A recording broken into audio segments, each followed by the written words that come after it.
Duwang higante nga ikan tinatiliw manen digiti mangalap iti barangay Davila iti ili ti Pasukin.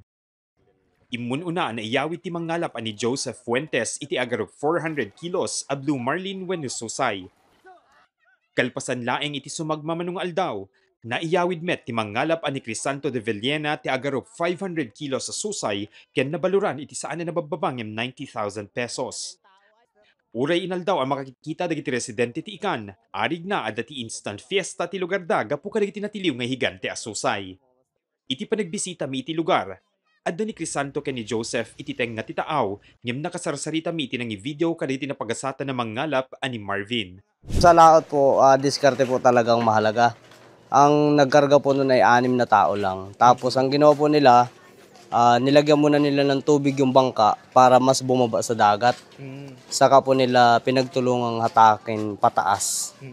Tapos nung nandito naman na po, kaya siya masyadong nahirapan yung mga tao, tumigas na po yung laman. Kaya nahirapan pong ibaba ng mga kasama namin dito sa baybay. Kuna ni Marvin nga addamit isuna iti teng nga titaaw iti matiliw ti 500 kilos as susay. Agarop 26 miles manipod iti igit ti baybay ti kaadayo na iti nangigapuan digiti pada na mangalap ti higante nga ikan. Bali, dumating po sa dito mga 4. PM, Opo, bali, napakain po yung Blue Marlin ng 1 AM. 1 a.m. po. Tapos natapos po mga ano lang po sir, mga 1.5 hours lang. Pag mga ganong kalaking isda, sir, delikado po ba? Delikado po sir, kasi ako natusok na ng Blue Marlin. Saan man nakaraman ni Marvin kadagiti nakaiyawid iti higante nga ikan, nakatulong metlata daytoy kengkwana gapu iti pa nag-vlog na.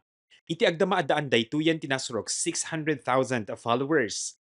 Malaksid iti masapulan na iti panagkalap, makatulong pa iti panag-upload na kaditi videos iti social media. Malaking tulong po kasi yung mga pain po na naibebenta ko nakakarating po ng iba't ibang sulok ng bansa. Kailan kayo nag-start mag-vlog, sir? Noong 2022 po. Ba't po natin naisipang mag-vlog natin, Bali kasi maraming beses na po akong muntik mawala sa laot. Naisip ko na baka ako'y mawala. May mga video ako nakakalat, at least makita nila kung mawala man ako. Makikita nila. At saka yung mga pamain ko, nagagamit na sa iba't ibang lugar ng Pilipinas. Usarlaing ni Marvin iti cellphone na pag-edit kaditi videos na. Mako na madiskarte ken nasirib, gaputaan muna agundawayan digiti oportunidad iti panagmoderno ti panawen.